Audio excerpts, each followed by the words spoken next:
Hello, everyone. This is another episode of When You Learn with Friends. I'm Carl. I'm Jason.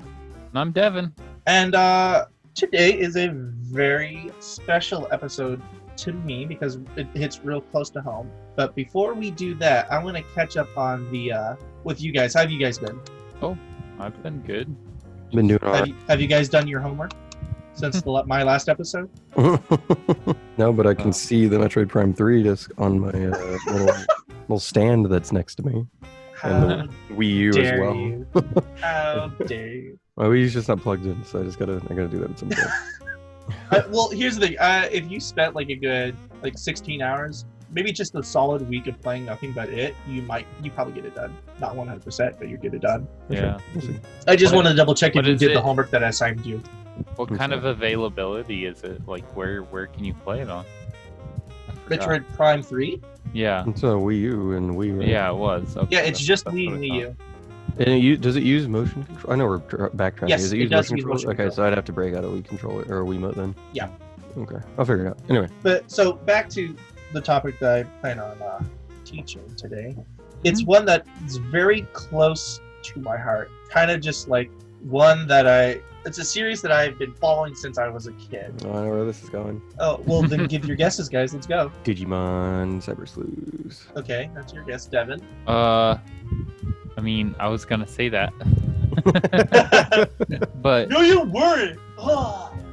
No, it is Jurassic Park. Oh, I thought it was going to be Transformers. okay. I thought it was going to be Transformers. It's like, Ike. Well, I didn't really grow up with Transformers. Transformers was a thing I got into later in life, like middle school, early high school, because I got into Beast Wars. Okay. Because my first love as a child, like all children, most children I'll just say, is dinosaurs, and Jurassic Park was that for me. Okay. Makes sense. And so, yeah, I love this movie. This is a movie where I can watch over and over and over again and not get bored. I don't know, I mean, it's been forever. We lost our original VHS, but I don't have a memory of first watching Jurassic Park. It was just something that always existed. I always knew about. And it's like, yeah, Jurassic Park, the thing that's always existed. Yeah. This is something I've known in my life. It is me. Yeah. Jurassic Park. I am Part of your a identity. dinosaur. Came out of the womb, like, yeah, Jurassic Park. This is my thing. But I'm curious, what is your familiarity with Jurassic Park? You guys. I've seen Jurassic World. Wait, so you You haven't seen the first three? classics? I have not seen the first three, but I know like a lot. I know plenty of, and I've seen a lot of clips. I know enough about them to know what Jurassic Park is. I've not actually seen the So movie. after we're done filming this episode, you're going to watch it. Because I'm not going to speak to a person that has not seen Jurassic Park. I've seen Oh my Jurassic God. World.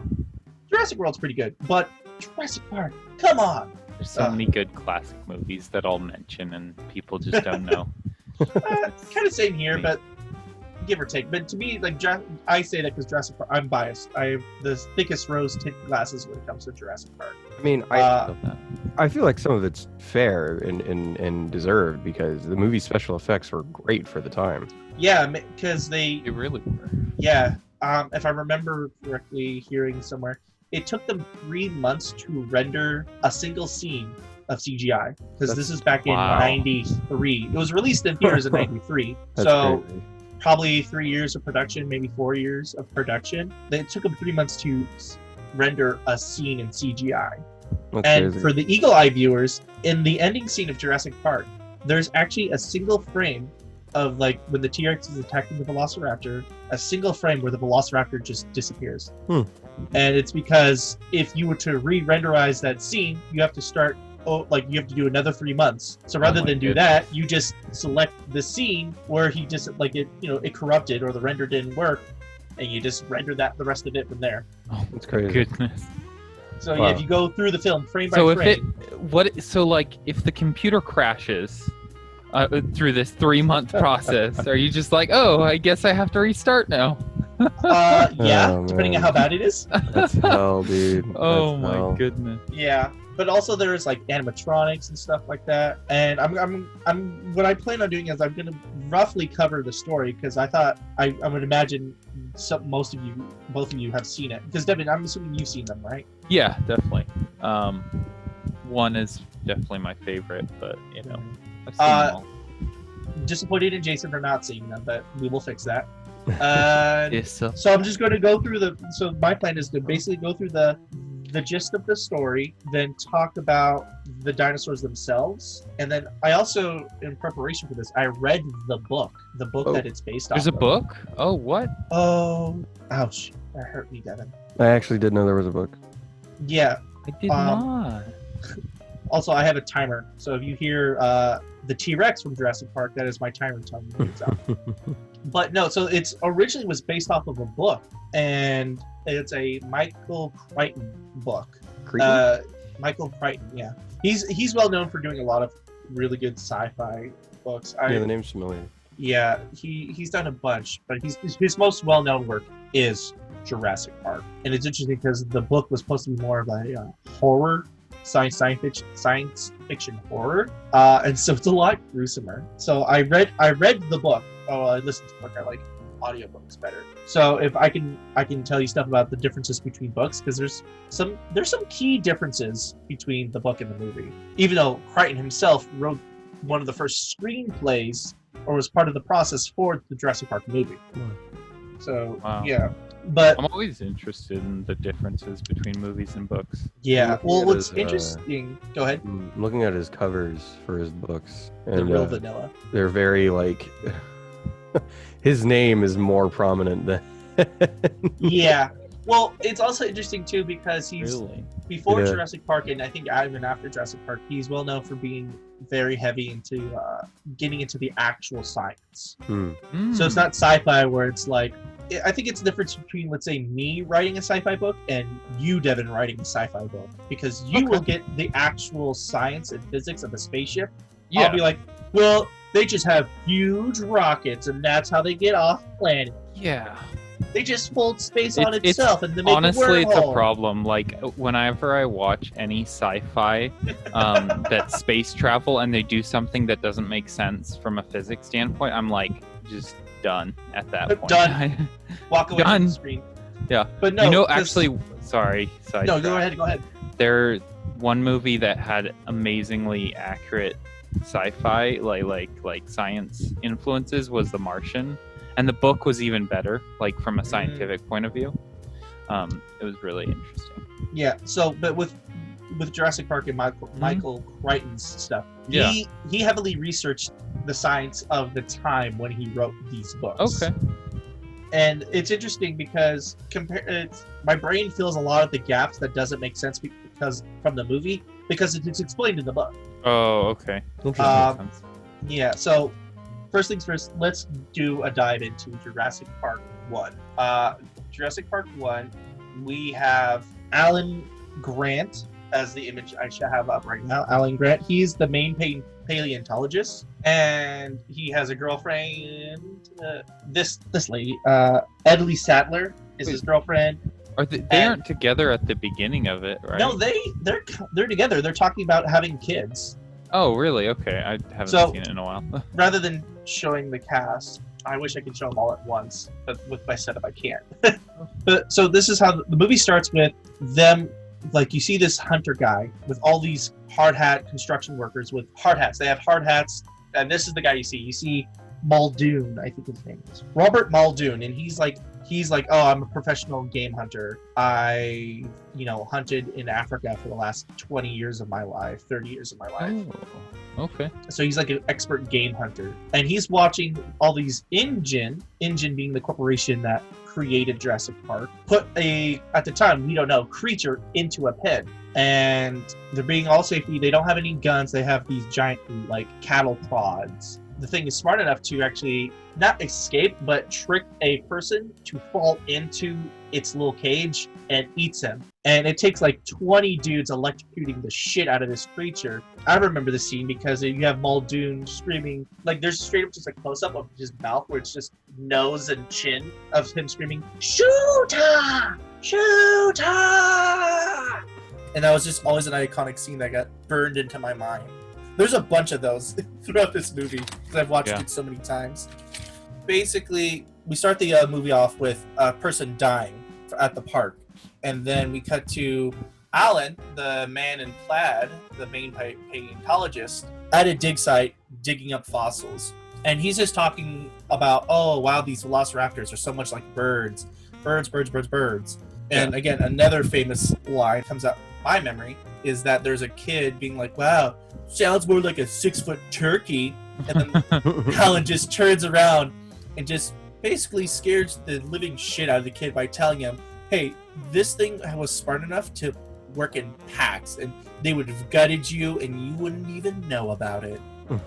Just like these things were such monster killers. So, you know, to like a 10-year-old kid, right? Yeah, He's to a like 10-year-old. really, So it's like, have some respect for some of these things. And the kid's just like, oh, okay. After that, there's like a helicopter that comes up, and it has John Hammond. John Hammond in this movie is basically like the Monopoly man. He has so much fucking money. He can finance breeding dinosaurs and genetically modifying and getting dinosaurs through like biologists and stuff like that. So it's crazy.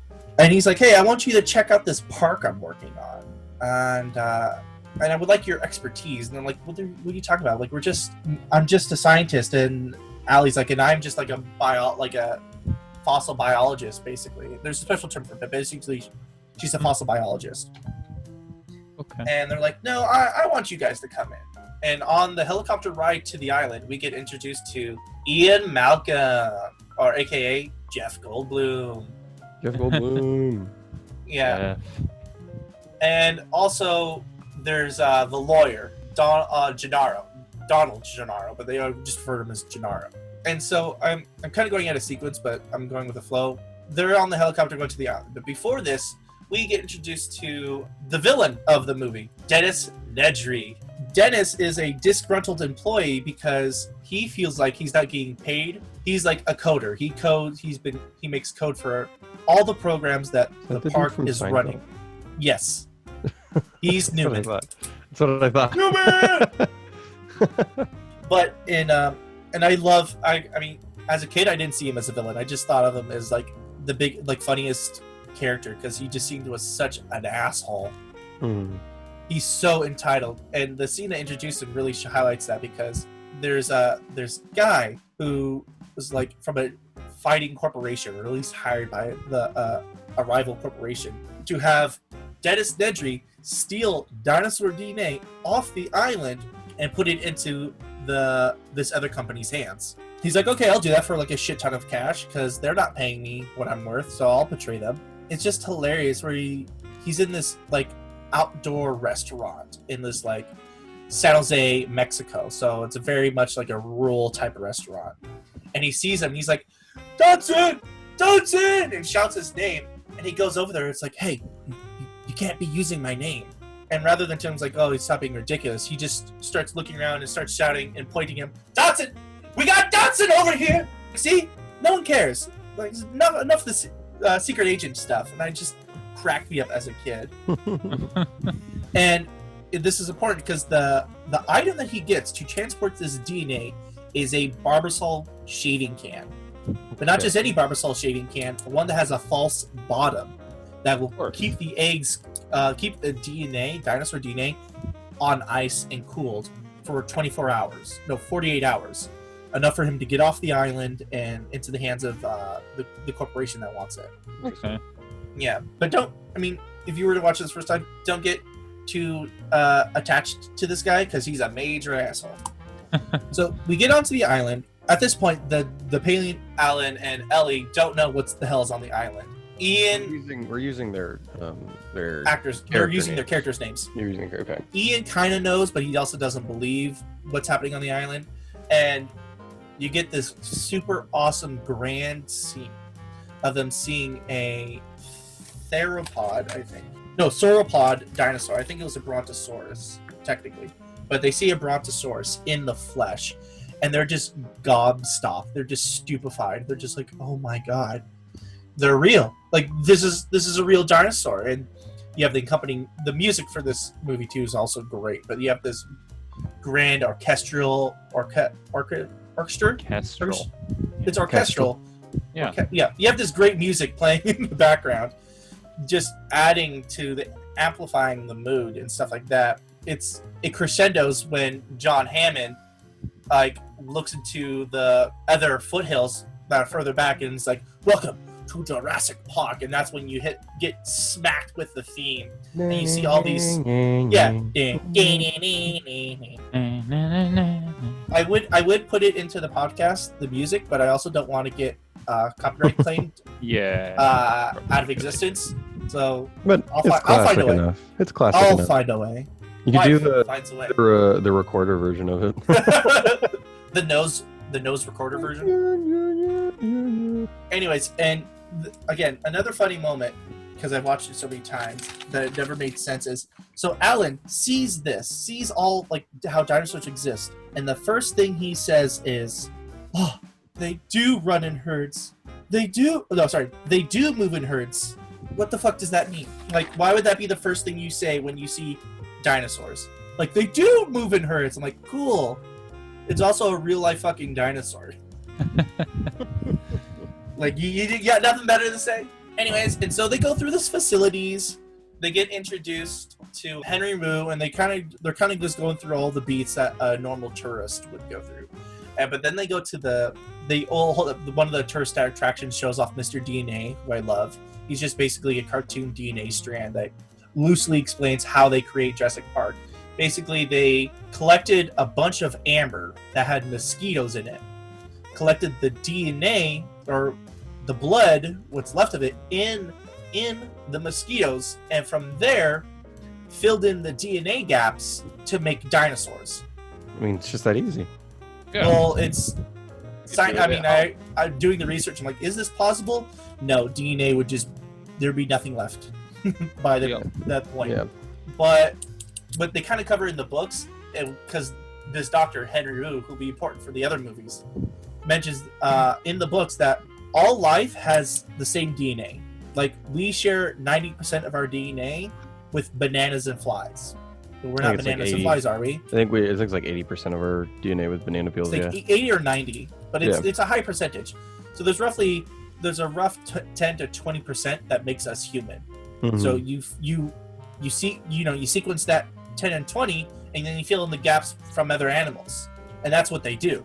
That's how they created dinosaurs, is they just filled in the gaps and started cloning them. And this is how we figure out, like, oh, this is how the park will succeed, and our safety precautions. They're all female, so they can't breed.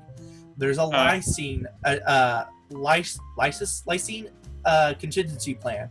So basically, if the animals don't eat enough soybeans, they'll all die because their body cannot manufacture that protein.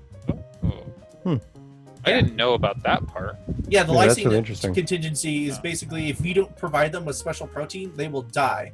Which, of course, the dinosaurs find a way to get around. They find a way to get around both because, skipping a little forward ahead, because again, it's just more like, here's the tour, but the tour kind of sucks because there's no dinosaurs, and the only dinosaur they do see is a sick Triceratops. And that's when, Ellie sticks her hand through a giant pile of shit. Also, we get introduced to the two kid characters. We get introduced to Lex and Tim, who are brother and sister. Tim is totally into dinosaurs. Like, he's nuts. He's even read Alan Grant's book about dinosaurs. Also, the character fault of Alan Grant in the movie is that he just doesn't like kids. He just doesn't get them. They're just weird. And so Ellie, wanting kids, tells the kids, like, in this scene in particular that I'm showing, they're trying to get into these electric cars that will drive themselves through the park. And he's like telling the kids, is talking Alan Grant's ear off, and Alan Grant's like, hey, what car are you gonna pick? And he's like, well, whatever one you're in. And so he tricks them, and then Alex, I think technically the older sister, says, hey, I was told to go into any car that you go into. So this whole time, like, Ellie is teasing Alan with the kids. But they have a boring-ass tour that has to be cut shortly because the island's getting hit with a hurricane. Or a tropical storm. And it's actually cool because when they show off the tropical storm in the movie, they use actual footage of the tropical storm that hit the production. Because they filmed in Hawaii, and Hawaii got hit with a hurricane in the middle of filming Jurassic Park. They used real footage from a They hurricane. basically used actual footage that they got from the front of the hotel of the water hitting That's the crazy. wave breakers That's pretty great. as part of the actual movie. And it's kind of noticeable because it's a massive shift in quality. But with later, I think with the version I'm using for research, it was like a DVD version. It's hard to tell. But yeah, John Hammond's all bummed because he couldn't show the gravitude of the park. Also, the whole time too, Ian is just shitting on the park, to put it to an extent. He's just like, dude, you're playing God. You didn't work for this. He has a bunch of great lines I wish I can quote verbatim, but he basically says, you are playing with a Pandora's box. You're far enough to where you've opened it, but you can still close it. You should close it. You should just destroy the park. And John Hammond's like, are you kidding me? Like, no, this is my dream. I want to open a dinosaur park. So as this hurricane's hitting and it's at nighttime, Dennis, the piece of shit that he is, just turns off all the security in the park. Turns it all off. Because so he can sneak in to get the embryos and steal the embryos. Why does he want to steal the embryo? Because that's the whole reason why he got the Barbasol can. Because another corporation He's wants trying their to sell it hand. for money. Oh, he's Yeah, he's The he's dinosaur DNA a double embryo. agent. Yeah, basically. And so he turns off all the security, like the door security for the park. So basically, he can walk anywhere He can and do not whatever get he caught. wants. But doesn't that also mean the dinosaurs are now in like Well- open cages, basically? No, it doesn't. Well, it does actually turn off the electrical fences, Yeah. but not for the Velociraptors, because we've introduced to how scary and fucked up the Velociraptors are. If I haven't mentioned it, John Arnold, aka the guy I have up. Why am I blanking on the actor's name? Nick Fury. Oh my, whatever. Samuel Jackson. Samuel Jackson. Samuel Jackson is also the second lead computer guy. He sees that all these things are going down, but like Nedry on his way out is like, oh, some shit's gonna be going down. I'm debugging things. Anyways, so Nedry basically just steals the DNA and tries to get to the dock as fast as possible, leaving basically fucking over everyone else. Because it's a hurricane, it's so rainy, he basically crashes his car, and while trying to unfix his car, a Dilophosaurus eats him. And that's the one that has the neck frills and spits poison. Yeah. Yeah. He's dead. So there's no way to bring the park back online because he used a special hacker code that just neutered the whole park. And at the same time, that's when we first see the T-Rex, the famous scene of the T-Rex breaking through the fence and attacking both cars. It's like the famous scene. Yeah, that's like the scene from Jurassic Park is the T-Rex attacking the cars. And in that scene, Ian gets, well, the lawyer dies. He gets eaten because he's a piece of shit and just left the kids in the car by themselves as he ran into the bathroom. But joke's on him because he's the first one to get eaten. Yikes. Yeah, the T-Rex is full on just like bites him, shakes him, and swallows him whole. He's just And gone. yeah, he's just dead. And so I'm trying to be resourceful with my time. Basically, the park goes to shit.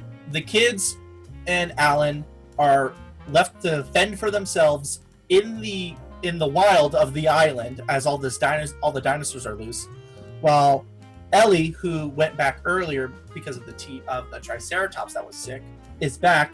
She with Ellie and Muldoon find Ian Malcolm, with a broken leg, take him back, and they're trying to figure out how can we bring the system back online. Well, John Arnold decides, well, we gotta just turn off the power and turn it back on. They don't want to do that because it's like, if we do that, we might just break the whole system and have dead computers. Yeah. They you do don't it. wanna Yeah, they do it. It works. And they are like, okay, well, I got to switch the power back on. Half an hour goes by. Power's still off. He's not back. So Ellie with Muldoon go to the bunker. And it's kind of funny because he's like, oh, I'll just do it myself. I'll just go to the generator and, switch over the breaker and turn everything back on. But then when Ellie wants to do it, Robert Muldoon's like, no, it's not safe. Let me come with you so I can kill the dinosaurs that might attack you. I'm like, you just let the other dude go there by himself, but nah. Now we gotta bring the guns. Now the guns are important. Yeah, now the guns are important. And this is actually quite an intense scene because at this point, the kids with Alan are climbing an electrical fence because the power's off. They can climb it because they're trying to get back to the visitor center. Mm. This is at the same time that Ellie is turning on the power, Yeah. and literally one of the last things to turn on is the electrical fence. So it's all like a countdown. Like if they get. Oh yeah. Man. Even the kid's counting down. It's like, okay, I'll jump off at 3 because he's freaking out. And there's sirens going off too, saying, hey, the fence is about to turn on. Get away from it. But he's also 15 feet up in the air and he's 10 years old, so he's scared shitless. And they're telling him, just jump. And he's like, okay, I'll jump on 3. 1, 2, electrocuted. Kid dies. No, the kid doesn't die, but he does. They have to do CPR on him. He did also he got 10,000 volts running through him. Oh my god. So they get back to the visitor center, but what we find out when Ellie was turning on the power is that the velociraptors got out. So there's velociraptors out in the wild. And that's when so after she turns on the power, a velociraptor attacks her right away. But she gets away and she's like, oh. And then we see John's arm tap her on the shoulder through a bunch of cords. And she's like, oh, thank God, you're alive. But then she walks forward and it's just his arm with a bloody stump at the end. Oh. So the velociraptors killed and ate John. So John's dead. Fun. And Ellie is just trying her best just to get back to the visitor center. They do. Everyone reconvenes at the visitor center, but now the velociraptors are on the loose. And apparently they're so smart that they can communicate with each other. And they can open doors. Like they have enough dexterity and smarts to be like, hold up. Oh, that's how a door works. Like they can just twist the handle and open it. They just do it. Yeah. And so the climax of the third act is them trying to run away from the dinosaurs, like from the velociraptors. And they basically have them pinned until last minute the T-Rex comes inside the visitor center, fights them, eats them, and that's when John, who's been looking after Ian, comes in with a Jeep. They get the hell out of Dodge. End of movie. Like, wow. They get out of there. They're all happy. Like, basically, the people that survived, it was Alan, Ellie, John, Ian with a broken leg, Henry Rue, technically, because he got off when the boat got off. Yeah. And then Alex and Tim Murphy, the kids. They are the only survivors. Everyone else either got off because of the hurricane or got eaten by dinosaurs. And now I only have less than a minute to talk about the 4 other movies, so I won't be able to. But the basic gist of the second movie is that there was a second island since all the bullshit that happened with Jurassic Park. So this is what Ian goes back to Site B, what it's called, where they raised the dinosaurs before they took it to the big park. Mm-hmm. So there's no fences. So these dinosaurs have been running wild, and they what we discovered in the first movie is that these dinosaurs are breeding. Even though they're all female, they're breeding. It's because they used frog DNA, and some frogs are known to change gender in a single sex environment. So we have dinosaurs, and there it is. So I'm gonna just run through these. So he has to go back to Site B. His daughter snags along.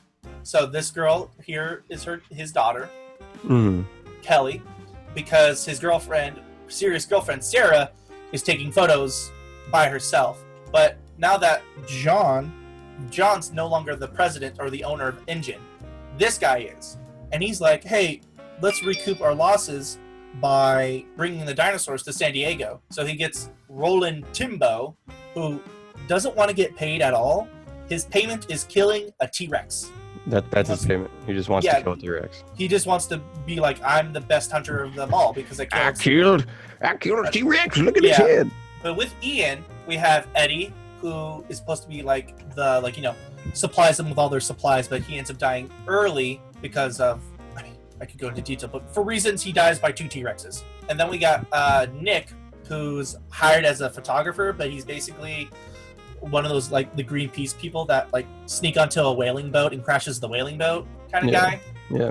And so hijinks ensue. A bunch of people die on the island, but the climax is That's such like a glossing over summary. I have no time. Hijinks ensue. People die. Yeah.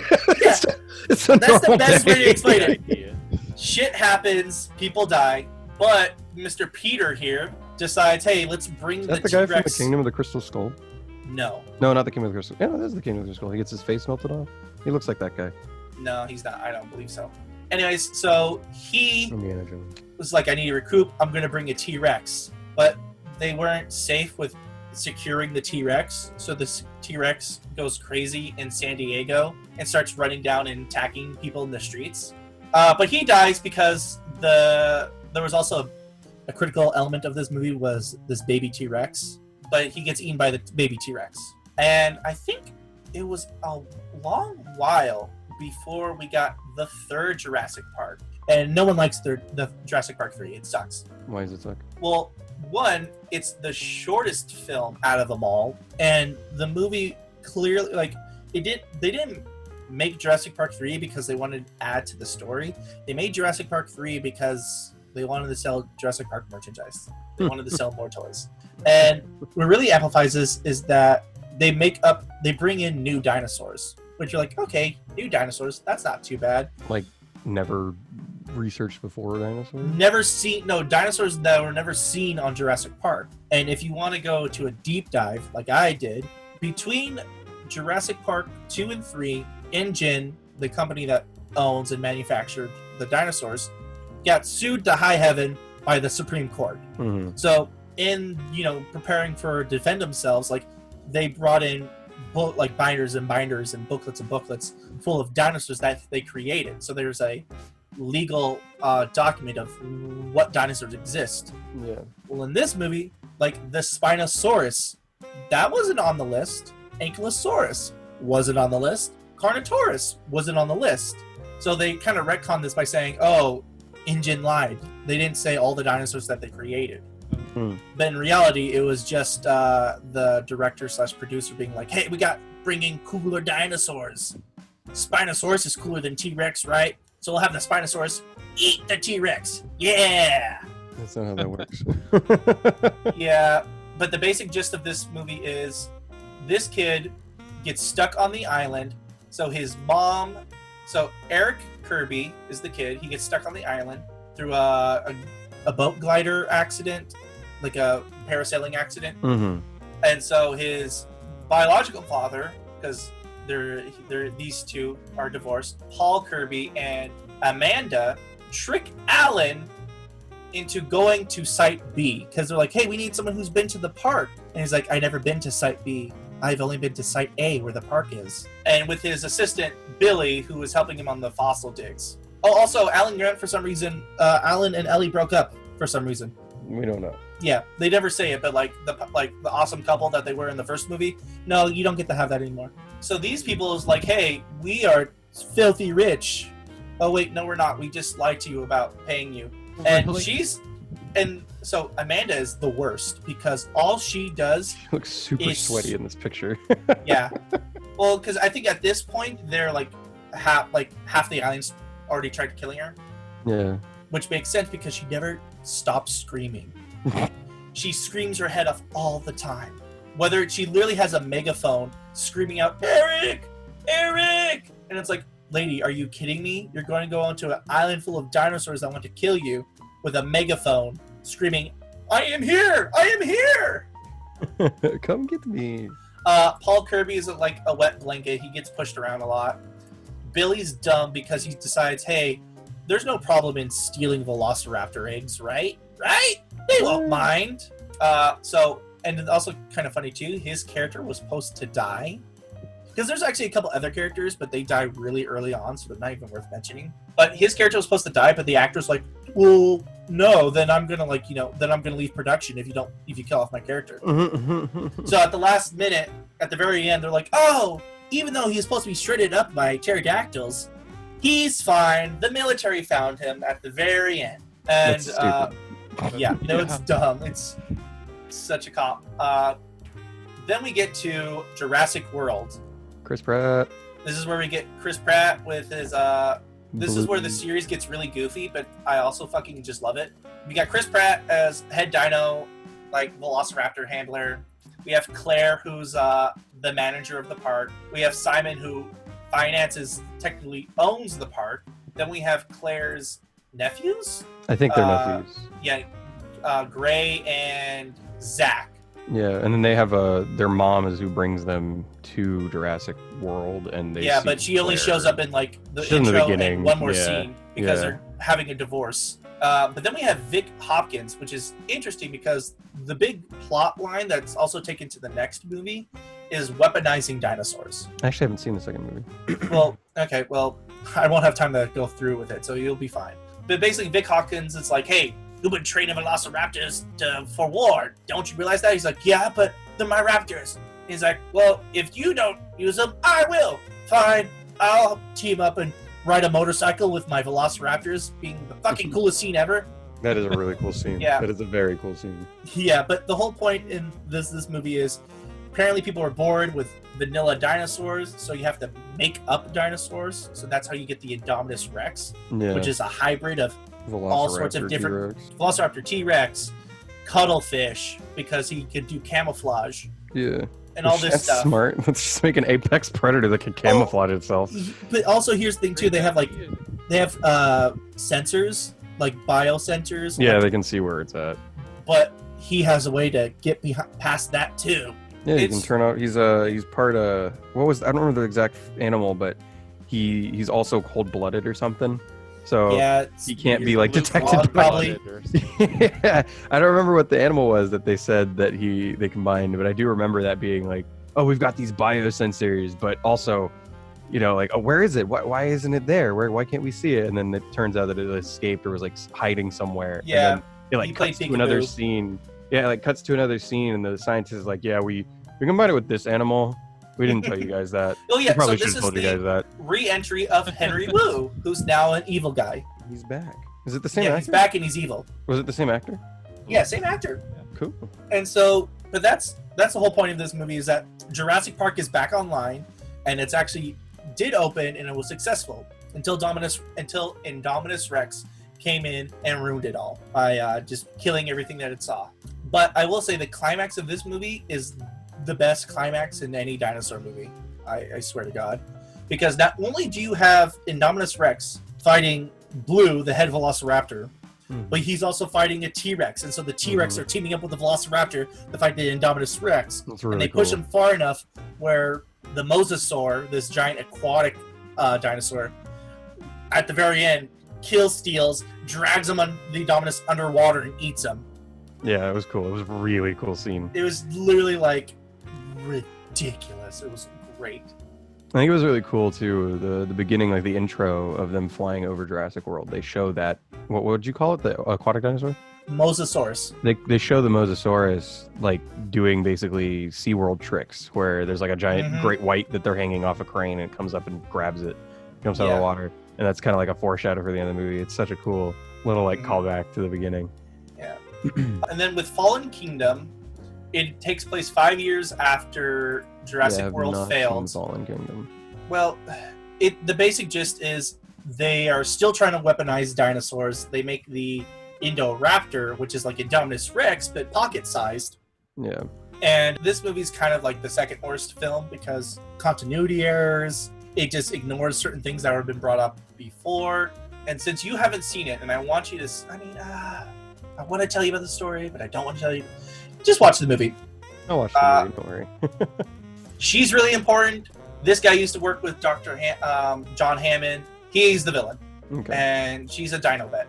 Dinovet. Yeah, she's kind of cute. Anyways, so She looks like she's Any- like 15, but also 23. Yeah, I cannot get her age reading on her I at all. think she's 30. The actress is Let me 30 or look it up. something Let me like look that. it up. Zia Rodriguez. Who plays her? She is. It's not telling me. Daniela Pineda. Daniela Pineda. She's from Oakland. Wow. Oh, shit. really? Yeah, she's 33. Got it. So I know I went into great detail about the first movie because I watched it this morning again. But any questions about the story? No, I mean, I Any want to Q's watch and it, Q's? so I don't want to. Yeah. Alright, well, then the next thing I'm going to talk about is a thing that everyone talks about when it comes to Jurassic Park, and specifically about the dinosaurs, is how scientifically inaccurate they are. Okay. People are always like, oh, this, like, velociraptors were actually this size of a turkey, and probably had feathers and do, which is all valid. But there's also reasons why they did what they did, and I think a good thing that was kind of a retcon is when what was it? It's when Simon in Jurassic World is talking to Dr. Henry Wu about like what the hell is why'd you make the Indominus Rex as evil as it is? Like, and Henry Wu replies with, well, we wanted him to be scary, wanted to be cool, right? Well, the reason why animals have certain traits is because they're for a purpose. If you want him to look scary, he looks scary because he is scary, kind of thing. Yeah, you can't make a scary creature without it being inherently just Deadly. Deadly. And it's funny too because Simon's like, why didn't you just make real dinosaurs? And Henry tells him, none of these dinosaurs are real dinosaurs. Which harkens back to the first book, where when Henry is talking to, it's basically the same conversation that Henry has with John Hammond in the book, but now it's with Simon, where he's like, these aren't dinosaurs. These are just lab creations. They don't even look like dinosaurs anymore. They're the furthest things from dinosaurs that you could possibly get. And I think that's a nice way to ice over the fact that these aren't scientifically accurate dinosaurs. You were going to say, Devin? Oh, well, I would say that they're the closest, they're the closest thing we have, but obviously they're mixing it with other DNA, like frogs and other stuff, because there's missing DNA. Mm-hmm. So, just like the 20% or so makes us way different than dinosaurs, Yeah. Mm-hmm. Changing a little bit. So it's just really interesting because it kind of solves the argument that these velociraptors didn't look like this. And it's like, well, because Henry, these aren't velociraptors. These aren't velociraptors. Like even the movie says, these aren't velociraptors. These are velociraptor-like creatures. These are velociraptors as the media has portrayed them. Yeah. And so, but I want to talk about but I will put up the argument of how different are the dinosaurs portrayed in the movie compared to what we believe at this moment in time, believe how they look. So what I have up here is a reference image of all the different iterations of the velociraptors. Okay. And how in the third movie they tried adding them feathers by having quills. But here's the biggest thing that they knew before going into the movies was, so all bipedal dinosaurs are called theropods. Mm-hmm. Oh, T-Rex is a theropod. Velociraptor is a type of theropod. T-Rexes are theropods. They're basically bipedal carnivores. I think there's probably a little more minutia, more detail to it, but that's the gist. Theropods, bipedal carnivores. Okay. All theropods. So when I tell you, hey, look like a T-Rex, you go like this, right? Yeah, you pull your Arms like this. Well, theropods could not do wrists down. It was physically impossible. They had to be sideways. Oh. So why are the velociraptors look like their wrists are down? Oh, because it was an oversight. Interesting. So they had side arms. So their arms, they couldn't bend their arms down. So their arms were out into the side at all times. Yeah, they couldn't basically bend it where the palm could face down. It was always interesting. It was always sideways. Interesting. Okay. So we can rotate our wrists 90 degrees. They couldn't. Okay. So they just used their hands. They kind of used them as like a clamp to pull stuff to their mouth. That's basically all they did. Yeah, that's what the main function of raptors. Sorry, a lot of raptors did. And here's an image. I actually have this figure. It's Beast of the Mesozoic. This is a Deinonychus, which is the genus of raptors. Okay.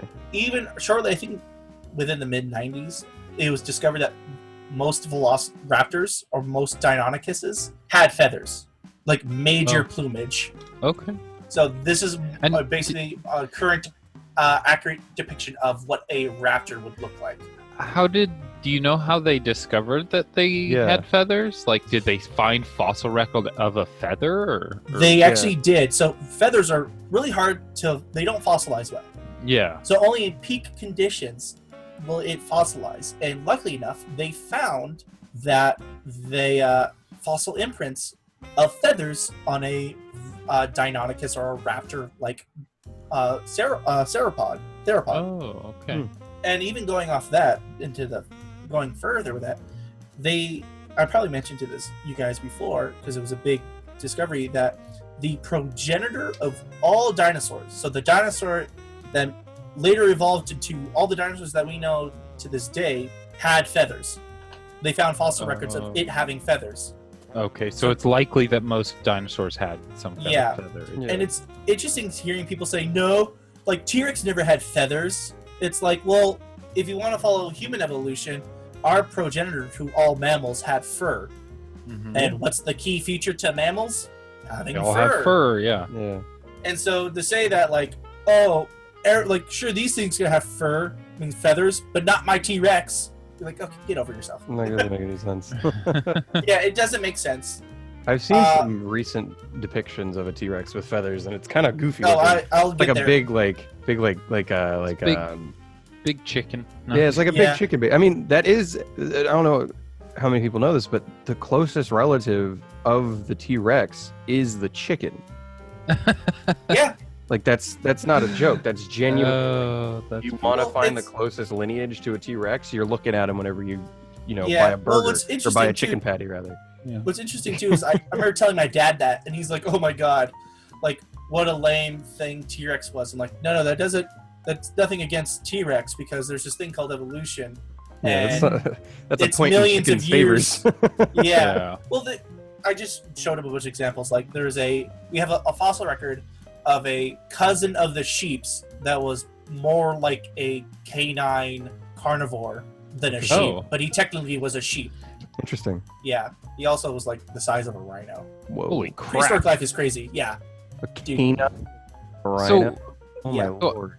I don't know exactly if you want to get into this, but Mhm. my understanding is that the oxygen content in our atmosphere was higher when dinosaurs were around, and therefore they could sustain larger animals, and that's why they were so Yeah, that's what I heard as well. Well, I never heard that theory, and that theory only works for certain periods of time.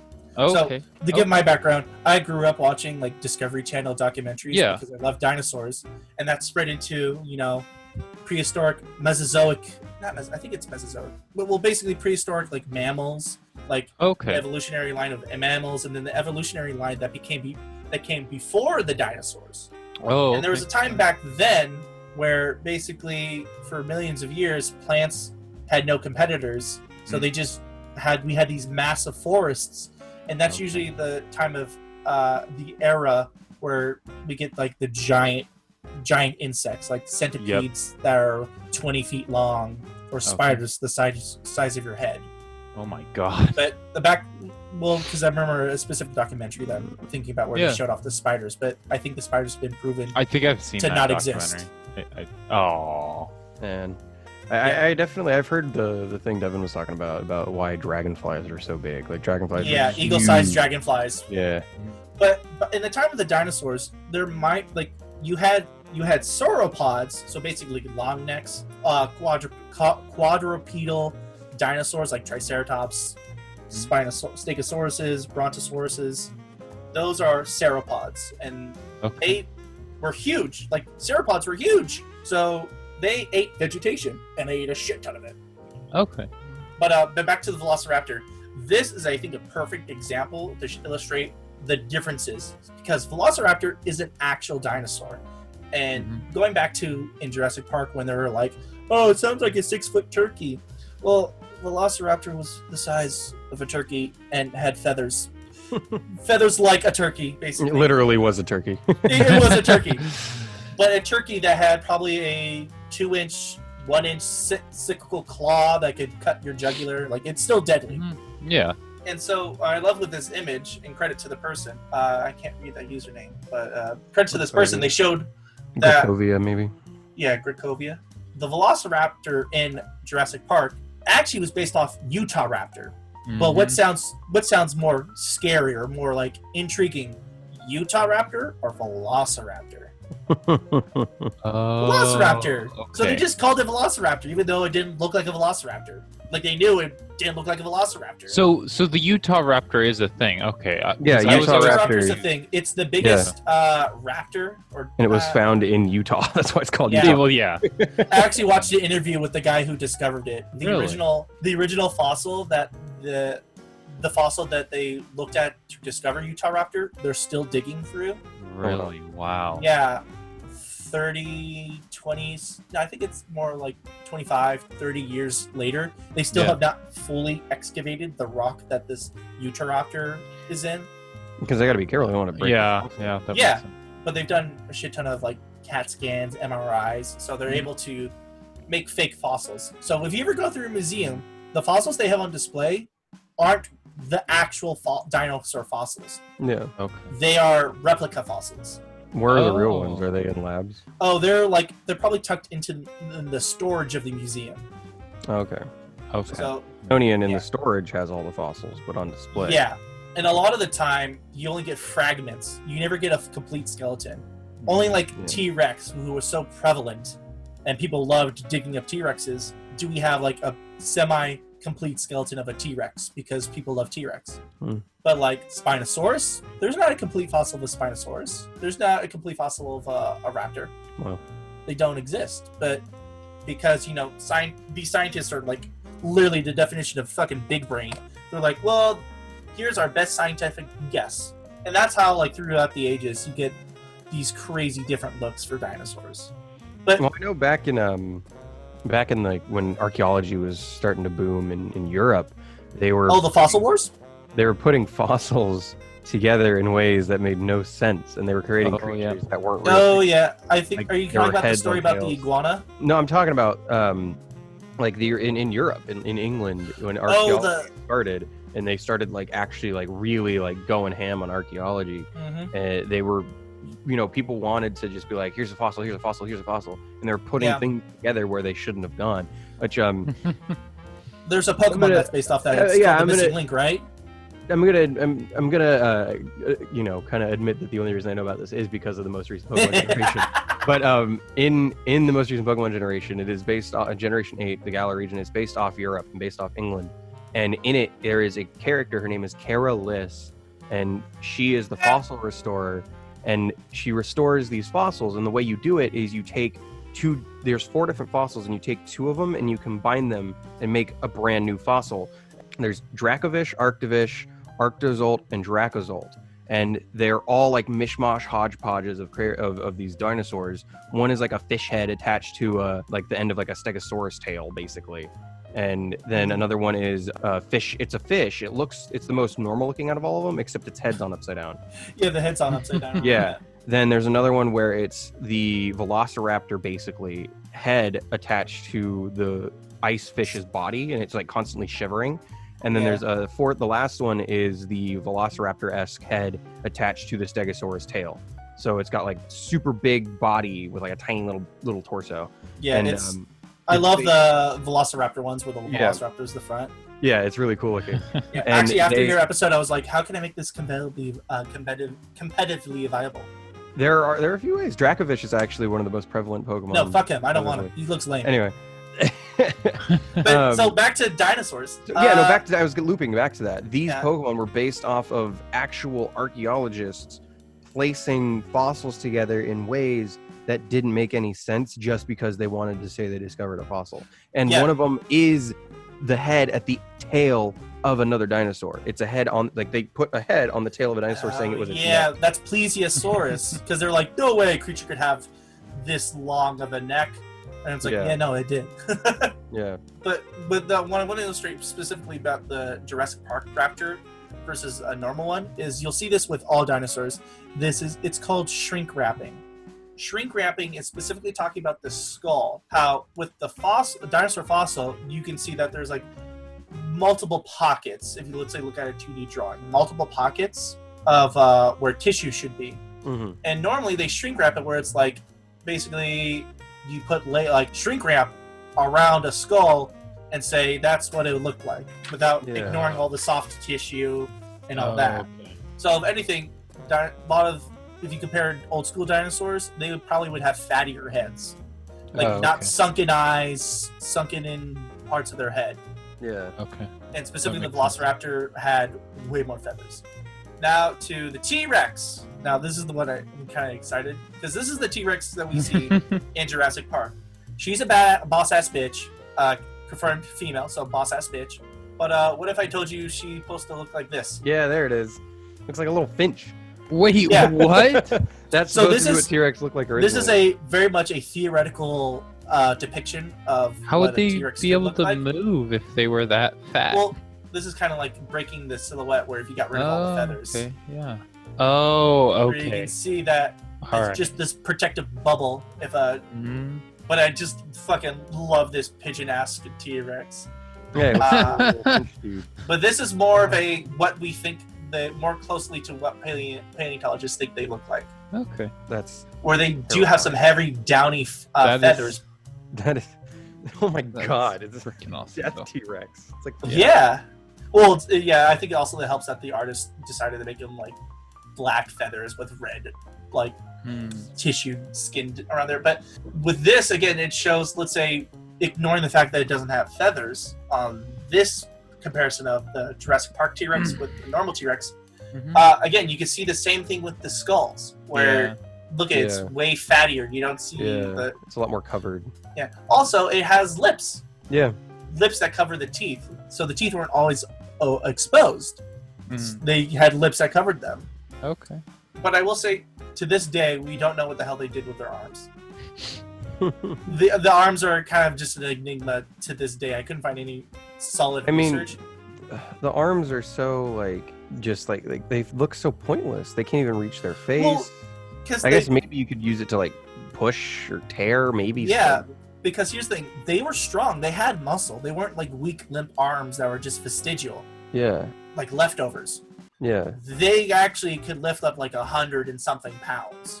Really? Yeah, Wow. well, they did the math and like, okay, if it had this much muscle mass, this is how much weight it could carry and stuff like that. Okay. So they mathed it out where it's like this thing could, you wouldn't want to get punched by a T-Rex because it'd be quite like it's still a muscly arm, but Yeah. it's so puny it couldn't really interact with anything. So they're just like, what the hell was this thing for? What I can imagine it was for just like Sex. this image. No. I was gonna say that. No, that's actually a legitimate theory where it's like, did T-Rex find tiny arms sexy? Like, what were these things for? I can imagine they're for like tearing open other parts of the prey that it's eating. But for how do you even an position ingestion later. it? Well, if Well- the T-Rex is down chewing on something, Yeah. like this image here, like let's Okay. say it was eating this. It looks like an ankylosaur to me. Let's say it was eating this ankylosaur. It's a Carnosaurus. It was eating this Carnosaurus. Its head was near its like torso, right, or near its like neck. Like the T-Rex was eating like the neck area. You could use its arms because it's bending down. The arms will be there to tear open other parts of the Carnosaurus to then eat later or easier access to. That's kind of my interpretation. What if Or I maybe- told I don't know. you if the T-Rex theropod with the biggest and most muscle-bound skull in the fossil record? Basically, Really? its head was a dinosaur equivalent of Jaws of Life. Wow. God damn. And so that's why the old theory was that they were just vestigial, like nonsense arms, because you have this robust head that is meant for eating and killing, and then you have these dingly ass arms that, for as far as we could tell, had no purpose.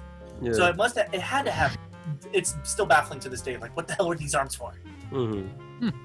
Yeah, Especially if he had that many feathers. Yeah. Oh yeah, like if this had this many feathers, imagine just like weird fluttering Like, as part of a mating dance. I don't know. Yeah. Can you go back to the Jurassic Park comparison one? The comparison between the real one. Oh yeah. there we go. This one, yeah. I wanted to read some of the stuff on here. There's some really Yeah. interesting things. Like the don't move thing had very good Oh yes. So Yeah. it explains. So the movie, it's just apparently every paleontologist knows T-Rex movement is based off. Their eyesight is based off movement. How fossils prove that, I don't know. But it was more of a thing that Alan's character found out in the book, because in the book you still have the T-Rex attacking the cars, but Alan is so terrified, because in the book these things are way scarier than they ever could be in the movies. Is basically paralyzed in fear, pissing himself legitimately, like, he's actually pees running down his leg because he's terrified that this T-Rex is standing in front of him and it ignores him. And he's like, why didn't he attack me? Is it because I didn't move? Mhm. And because he's such a smart scientist, or at least he's a scientist and his mind works this way, he theorizes that because they used frog DNA, a lot of amphibians or frogs' sight is based off movement. So they're not going to attack anything that's not moving, or they basically see it as not existing. Yeah. This does not hold true for the velociraptors, though. Just the T-Rex. And so that's where you get the whole thing, like, if you move, they'll see you. But they totally skipped over that in the book. Interesting. I'm sorry, they totally skipped over that in the movie.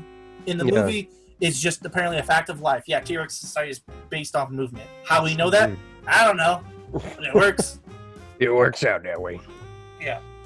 But scientists have thoroughly proven that, like, no, that's dumb. Like, if it couldn't see anything. Also, if you look at the skull, they had it for how big a T-Rex is roughly 2 stories tall. Goddamn. So he's like 20, probably at the head or probably the hip at the highest point, is roughly 20 plus feet tall. That's crazy tall. Yeah, and also probably 40 feet long from head to nose. So you can imagine its skull is probably as big as a person or bigger than a person. So you can imagine that nasal cavity with all those sensors, smelling sensors. The thing probably could smell a burger from far miles away. Yeah. Like, this thing had a great nose. So the fact I actually heard a theory that it was a scavenger. It wasn't an active predator. I So- don't heard know about if that too. was. that's hotly debated Yeah. amongst the paleontology community. Okay. Because why would it have such robust jaws just to Mhm. steal other people's foods? Yeah. And Yeah. the theory is that we're not going to ignore the fact that it probably was a scavenger, because you can't be as successful as the T-Rex was, because in the lifespan that a T-Rex existed in the late Cretaceous, it was on the fossil record for a long time. So it was a Yeah. very successful animal. You can't be that successful and not be finicky of what you eat. Yeah. So it probably was a scavenger, but it also probably was fully capable of killing anything that it wanted. Yeah. That's the conclusion I came to. What it primarily ate, I don't know. I think it hunted. Yeah, but now for the last one. Oh wait, I got 2 more. Was gonna say. I Oh, think. go ahead. I think it makes sense that it would scavenge as well as hunt. You know, Yeah.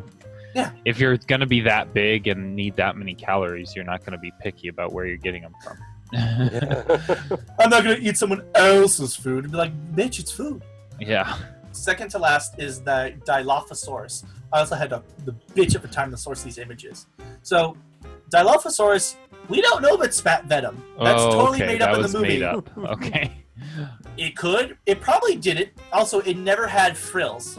Again, that was something they Okay. made up completely for the movie. Well, how do we know it didn't have frills? Like we can like. I mean, there's no. Well, here's the thing. There's no fossil record proving that it did have it. Okay. So why it's like, It's just an added thing. Okay. yeah, I'm trying to think of a good example.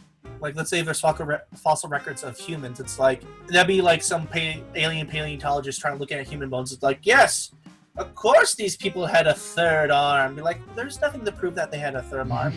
Okay. And then the alien scientist being like, there's nothing proving that they didn't have a third arm. Yeah, Like, we I might have guess just so. not found the bone structure. Exactly. Yeah, right. Also, here's a big thing too: is that they were way bigger. Okay. Dilophosaurus in real life, way bigger. Probably 15. I actually wonder if it says it on here. No, it does not. Probably taller than a It's a- person. Person and measured as tall as a grown person, measured around 6 meters long. Wow. Where do you see that? It's Oh, in their sorry. size. Where the one in Jurassic Park is like, a teeny tiny dinosaur. Also, a big thing is the jaw. As you can see, actually, I'm going to zoom in a little bit at the heads. You can see that there's this weird hook at the end of the real Dilophosaurus versus the Yeah. Jurassic Park one. Mm-hmm. Again, that's because of more understanding the fossil records and stuff like that. Hmm. And but it did have the 2 big crescent things. Why? We don't know. Okay. But that's one thing I want to bring out is like Dilophosaurus had no fins, but yeah. Now the last one, Spinosaurus. This one has changed the most throughout the years. So this is what it looked like in Jurassic Park 3. Very long bipedal theropod, long snout. Also, to get this out of the way, Spinosaurus would lose in a fight against T-Rex because it was not meant to fight things like T-Rex. Yeah. Specifically, how long the jaw is would have broken under the pressures of trying to break an animal's neck like a T-Rex. Really? Wow. This It thing was too long and this thin. just doesn't look like a dinosaur to me. This looks so Yeah. bizarre. Well, oh my god, if you want to look at some old ass art of Spinosaurus, it looks so goofy. Again, old paleo art, so stuff probably predating like during World War II. I know at least when my dad was growing up, all dinosaurs had their tails dragging on the floor, Mhm. which is now totally proven wrong. They were basically their head and tails were parallel to the ground. Not Yeah, they were used as angles. counterweights. Yeah. Yeah, but the old fossils of Spinosaurus, basically, it's like here's a cheap Chinese knockoff of a T-Rex that we put a sail on. It's the goofiest thing, but Spinosaurus is interesting because it has very long arms, a crocodile-like snout, and big arms. This is what we think. This is what we believe it looks like now. Interesting. So it's Almost still bipedal? Is it on all fours? So or- this is again Spinosaurus. We've found more fossil records of it. Mhm. So we are getting. This is the one where it has so much, from my research, conflicting info. Where, because there's certain records that show the tail, for instance, just recently, like I think within the last couple years, so pretty recent in dino fossil looking up times. This shows that its tail probably was like a big fin like thing. very Still, tadpole-esque. yeah, very pointed, very like triangular, but like a giant paddle. Mm-hmm. And so people are like, is it though? Does that mean it was purely aquatic? Or was it aquatic but also walked on land? Yeah. It also, when you compare it to this one, the legs are very much shortened out to the point where Yeah. it probably could be bipedal, but it might have also sometimes walked on its hands. It looks very crocodilian. Yes, it's from all the research I did, it's like, oh, so this is dinosaurs trying to copy a page out of Crocodile's book. Yeah. Because And even the it's got jaw, like a crooked-ass jaw, though. yeah, which is very common through, I wish I knew the genus, because there's a couple dinosaurs that have this snout, and it's a whole genus. Mm-hmm. Not all of them have sails, only Spinosaurus is specialized in that way. But it's very much a dinosaur-like crocodile, which is funny, because if you want to go really far back, before there was dinosaurs, the main diverse species was crocodile, where there was a crocodile that fit every ecological niche. Hmm. Do you follow? Yeah. Where like you had land crocodiles that had hooves. Yeah. It's weird. That's bizarre. But yeah, this is so Spinosaurus very much had like a long snout, and it probably spent most of its life living by the river or in the water, where it probably just waited for hours on end until fish swam through its mouth and bit down. This was a very docile creature. Yeah, it's very much a crocodile. Yeah. And to me, it's just crazy because So cool. I totally, as a kid, bought into, because I was old enough where I remember the promotional stuff, like the toys and stuff, promotional stuff for Jurassic Park 3. So I totally love the design and look of Spinosaurus, but I know it's wrong. I'm fine with it being wrong. Okay. But it is quite weird just seeing how much it's changed. Mm-hmm. Yeah. And that's the end of this segment. This is all I have when it compared to dinosaurs. I can go on Okay. how like technically Brontosaurus doesn't exist. Really? Yeah, didn't know it's a long story. And it's actually an interesting story. I suggest if you want to, I could send at least you guys. I could send you. I have link. actually heard of this. This is the one where basically it was the height of the fossil wars. So there's these two American scientists, or at least American versus English scientists, who wanted to be like, oh, I found more dinosaurs. No, I found more dinosaurs. Yeah. And so Yeah. they basically found primarily a almost complete skeleton of some sauropod, but they didn't have the skull, so they just made up a skull from 3 different other sauropods. Yeah, sauropods. Okay. And only recently did a paper come out saying, hey, Brontosaurus actually could have been a real creature. Not based off the fossils that we found, because most of them were just Mm-hmm. hodgepodge from different dinosaurs. Yeah. But Brontosaurus could have been a real thing. But even that came out a while ago, and even the scientific paleontologist community is still arguing about whether existence was real or not. Oh, okay. And so that's that. That's all I can find out about that. But what I'm curious is, what dinosaurs do you remember? Like, you have memories of? Like, or basically, what's your favorite dinosaur if you have one? Definitely the flying dinosaurs, like the pterodactyls. I don't know much about dinosaurs, honestly. I haven't done much research, but do you know? I've heard it's actually not technically. It's not in the same not from the same time period as like a lot of other dinosaurs. No, so a lot of pterodactyls, they're technically. I'm a little foggy on this one. They're not technically dinosaurs. Yeah, they are reptiles. Okay. And so are a lot of the marine life we see at the time of dinosaurs, the Jurassic. Yeah. I always get mixed up on time periods. Because it's Triassic and Cretaceous, and I forget the middle part. But I think the whole period's it's either the Mesozoic or Jurassic period. The whole period of dinosaurs. That's besides the point. But throughout the whole time that there's been dinosaurs, there have been pterodactyls of some kind. Okay. Only in the late Cretaceous do we get behemoth creatures like Quetzalcoatlus. And even Quetzalcoatlus is part of a genus of giant fucking pterodactyls. Oh, okay. So there isn't just one giant pterodactyl. There's like a family of I want to say 10 to 15 giant pterodactyls. Wow. Yeah. And when you say giant, what was its wingspan? Well, Quetzalcoatlus was the biggest one.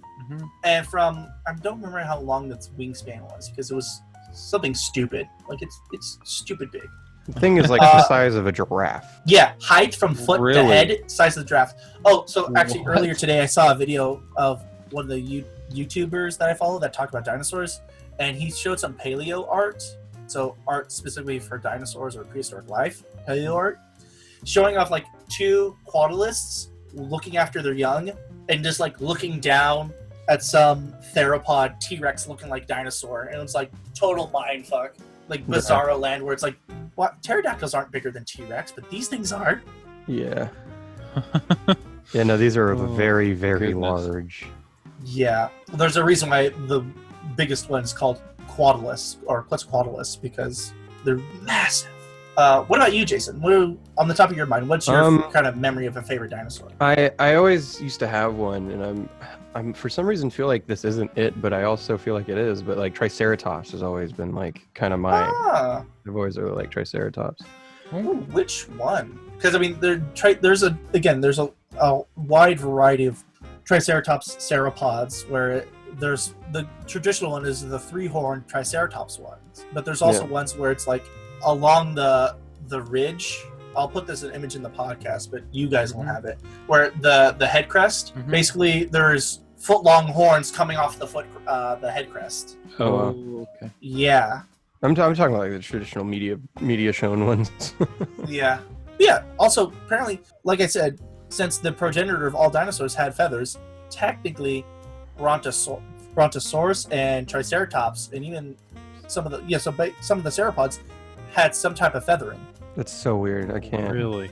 I picture like a crocodile with feathers. Like that's so bizarre. No. So, but here's the thing, though. They don't believe that they had the same type of feathering. They might. Okay. They believe they might have had more quill-like feathering. Oh, like a porcupine almost. Yeah, but like not like a quill. It's like in between a quill and a feather. Like very thin feathering. Or very dense, downy fur, like you probably see on baby chicks. Interesting.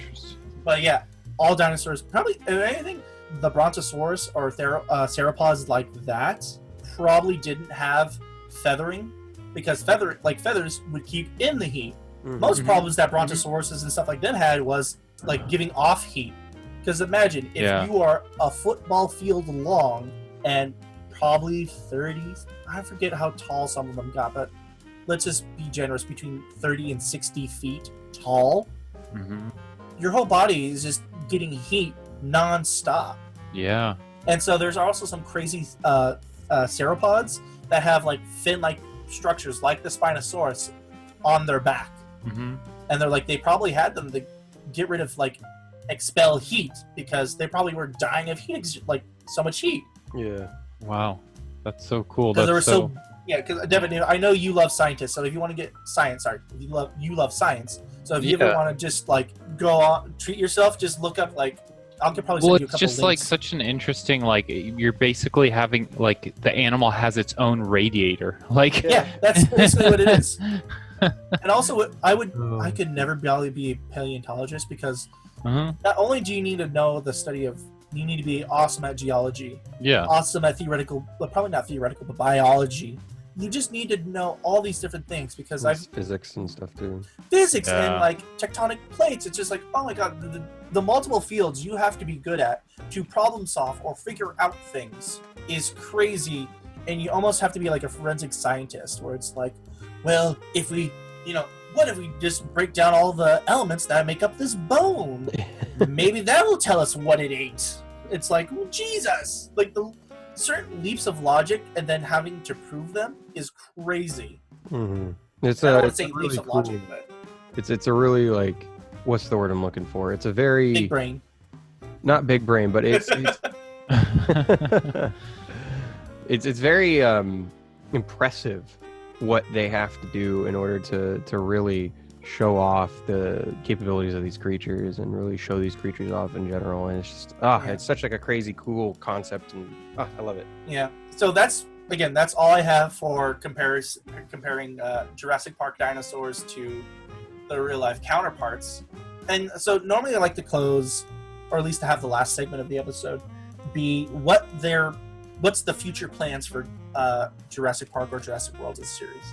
And at this time, they were filming the movies. They were like on set, getting footage for the films, and then 4 weeks in production, the coronavirus shuts everything down. Oh, okay.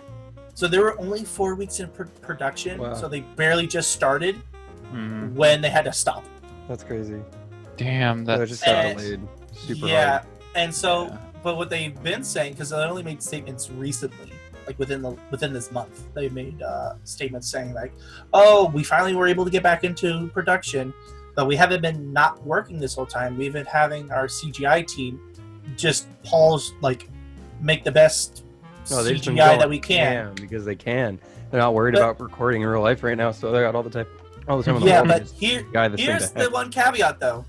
They've only have 4 weeks worth of footage, so that probably is just one scene worth in the movie that Mhm. they have to work with that put CGI dinosaurs in. Why couldn't they just Yeah. make the models though? They could probably work on the models, but my understanding of CGI, half of the when it comes to CGI, half of it is making a model, right? You get a model, Yeah. you get awesome textures, you figure out how like light works off it and stuff like that, so you can work in multiple scenes. But then the other hard part, probably more intensive part, is putting them into a scene. And make Because it usually real. it's like you have to take something out, put the dinosaur in, and make it look natural in its environment that it doesn't exist in. Yeah. So, worst case scenario, there's going to be one bitchin' snow scene where there's dinosaurs, and then the rest of the movie might have Russ CGI. Yeah, that'd be really weird. Like the first 5 minutes of the movie are like astronomically better than any other CGI we've seen from dinosaur Yeah, movies. And the rest of the movie is just like an old 90s version of it. It's like, oh, yeah. all right. Well, we had to resort to claymation near the end because of Yeah, budget. that'd be so jarring. Well, I feel Yeah. like claymation would be a little worse budget-wise. Anyway, Yeah. yeah.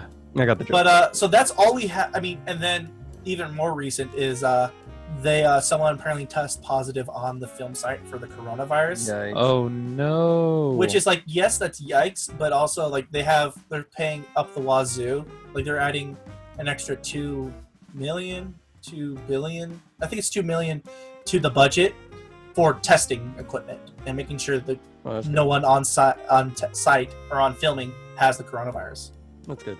And so basically there's a report that, hey, we found someone that had the coronavirus, and some people are like, oh my god, they have to stop. It's like, well, no, that's the whole reason why they have these precautions, is that they can continue filming, Mhm. but also make sure people are safe. So there's probably a small pause.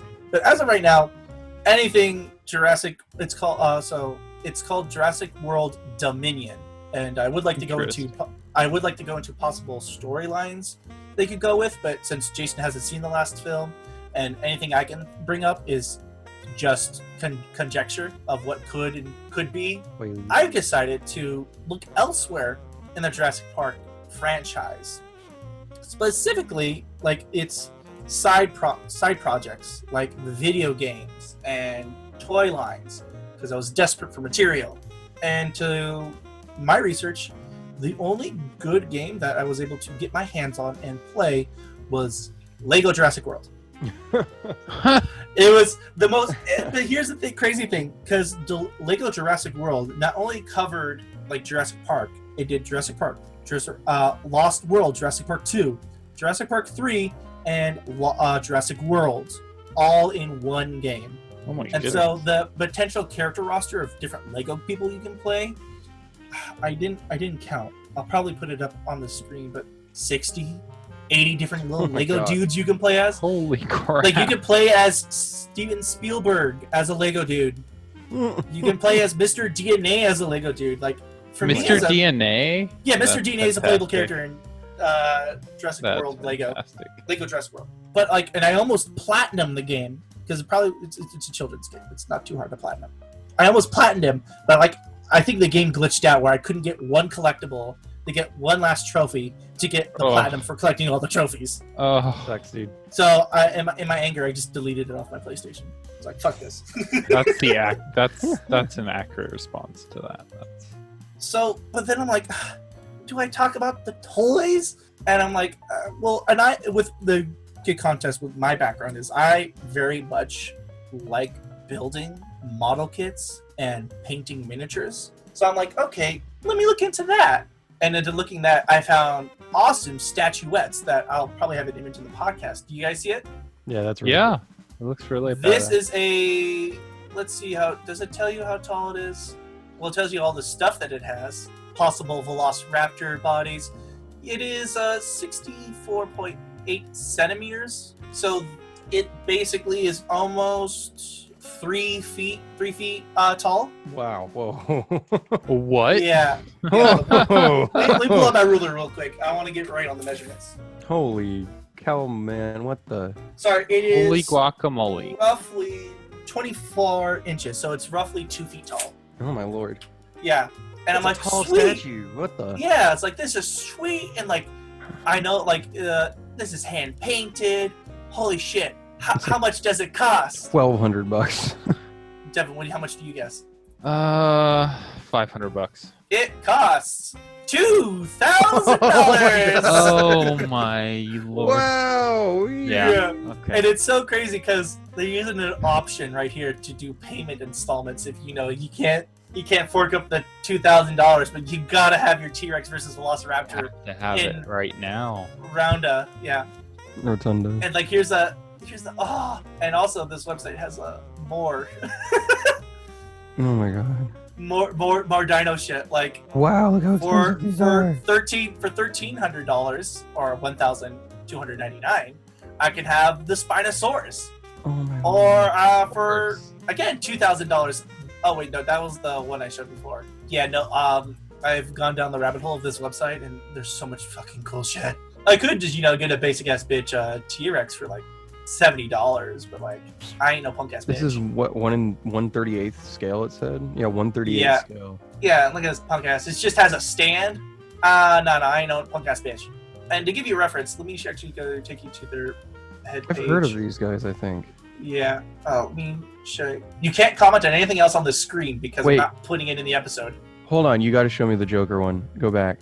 Ah, You gotta show me the Joker one. Dude! Not Which Joker one, is in Batman. Joker is in Persona 5. Yeah, because this website has a shit ton of Batman and Joker shit. Dude, that's killer. Wow. And then you like change the pieces out and stuff too? What the? Yeah, but it's a statue, so it's like you leave it and forget it kind of thing. Yeah. But here's the Balrog from Lord of the Rings. You have your little Gandalf, and remind you, this shit is hand painted. Oh my god. Wow. Yeah. And you have options too. Do you want the flame sword or the flame whip? Oh my god. Those are too Yeah. cool. I'm gonna show much you is this? one. 1400. Yeah, 1400. How Come big on. is Of course. Do you Oh, wow. you want a Yeah, brand go new ahead. like super badass PC or this statue? Well, no. See, if you look at here, the payment plan that I can set up for, it's not that much. Oh Lord. Oh, where is the size scale? They don't have an image for it. That's why I'm having a hard time looking for it. You're good. It's all good. But there's one more thing I gotta show you. Actually, I'm going to stop screen sharing so I don't have to show every goddamn thing. But yeah, so I got into like high-end like figures and stuff like that. But I also like customizing shit. So I'm like, okay, what could be some like pet project thing that I could do? And then I got dug in real deep, like failed toy lines of Jurassic Park stuff. And one of them was called Jurassic Park Fusions, where it was supposed to take place after the first Jurassic Park. It was supposed to have a tie-in cartoon where there's apparently some crazy scientists still making dinosaurs, but they're fusing them together, like a Velociraptor Parasaurolophus. And if you're not familiar with Parasaurolophus, it's the dinosaur that has like a really long flesh tube coming out of the back of its head. Don't know that one. No, I've never heard of that. I can't spell it, or else I would show it to you. But it's basically it's like the trumpet dinosaur, because that its nose cavity and the horn were all one giant tube. Oh no, I know. I've heard of this. Yeah. Oh, Yeah. okay. Okay, hold up. And to get back to the crazy expensive figures, there's this, Oh which my is God. the Guyver, one of the Guyver units, and it's Oh. over 3 feet tall. Oh, wow. Where do you put these? Like, I can't even imagine Dude, where I put them. This is like you have a special shelf to show off your figures, or this is the centerpiece on your coffee table. I don't know, or you put this on the This thing fire would be too mantle. heavy for a coffee table, man. Oh my God. That's But really yeah. big. Like you could So, put it on the floor and it would like, like so Probably big. do. So I looked into this failed toy line, and I found my new favorite dinosaur, like theoretical dinosaur. It's called the Ultimasaurus. Why does it have freaking human teeth? So this is what the old toy used to look like. Basically, the most edgelordy, evil dinosaur, where it had a head of a Triceratops, feet of a Velociraptor, body of a T-Rex, but back of a Ankylosaurus. This thing's But it ridiculous. never went onto shelves, so it doesn't, like, you can't buy this, or you can't rebuy this. The only way to buy this theoretical model that I'm showing you right now is to find, a person who knew a person who knew a person who has the toy blank. Wow. Oh wow. And so there's made a community of custom people where I think his name is Ted Brothers. I'm gonna probably post his little thumbnail. This is actually pulled this from his video. He made a custom Ultimasaurus where he took parts from other Jurassic Park toys and modeled them, glued them together to make this. Wow. And Wow. painted it, did some of the scale detail, and I'm like drooling over here. I'm like, I want this, I want this, but I haven't looked into it because then I got sidetracked with break the bank figures. It's incredible how much money. I mean, and like I get it because like that's got to be so much paint work. Like Mhm. holy crap, Yeah, the I mean, detail. the guy who does he did a video where he actually custom painted this, That's and crazy. a lot of it's airbrushing, but it's like you can throw an airbrush in my hand. It doesn't mean I can fucking do this. Even though I'm an artist and I could probably give a good old college try, Mhm. but this is just Next this level. is so the next level, so cool. Yeah, this is awesome. And I also think it looks better than little edgelord Darkosaurus here. But yeah, I mean, I'm pretty good on time. I have 12 minutes on my timer left, but we're probably over an hour. Do you guys have any more questions that you want to throw at me? Anything about Jurassic Park? Not that I can think of. Well, think No, of I've asked some of my big ones. So. I see. All right. Well, I'm glad you could go down memory lane because I feel weird saying this because there was, as you grow up, certain things you like as a kid, Mhm. you get made fun of. Like, Yeah. definitely growing up with like, oh, you're the lame-o who likes dinosaurs still. Like, are you a child? Mm. And there was a time that I was just like, oh, I'll just like other things. I'll get into this thing called anime. Let's see where that takes me. Mm. For those who don't know, I'm a giant weeb now, so don't worry. Oh no. He admitted it. He admitted it. Yeah, at least I'm not like you who hates anime. I don't hate anime though. I just can't watch it. Like I try watching it. Doesn't mean I I don't hate it. I just can't stand to watch it. I'm just giving you a hard time. But yeah, but only after Jurassic World Fallen Kingdom, where I was like, hey, let me just research what's the newest thing about dinosaurs. And, it's like falling in love all over again. Just finding wow, God, this shit's cool. Why did I ever stop liking this? Yeah. And that's the one thing. If I do, we probably don't have young viewers. I swear too much to have young viewers. But if you're young enough, just because keep liking the stuff you like. Yeah. Screw what other people say. If you like something, Exactly. Hell yeah. Don't let other if you people. like dinosaurs, continue liking dinosaurs. But if you like trucks and stuff like that, grow the fuck up. Oh man. That's it very much was warming my cynical heart talking about Jurassic Park.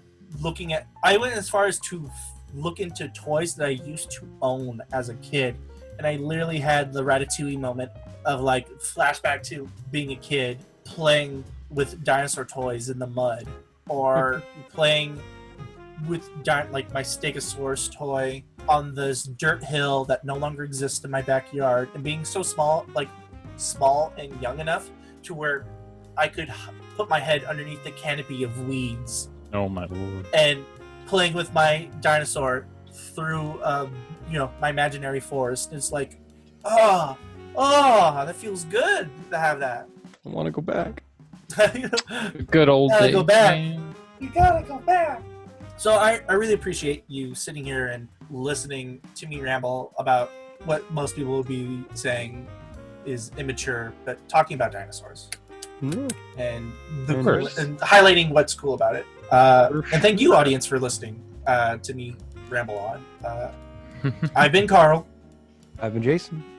And I've been Devin. Thanks for learning with us.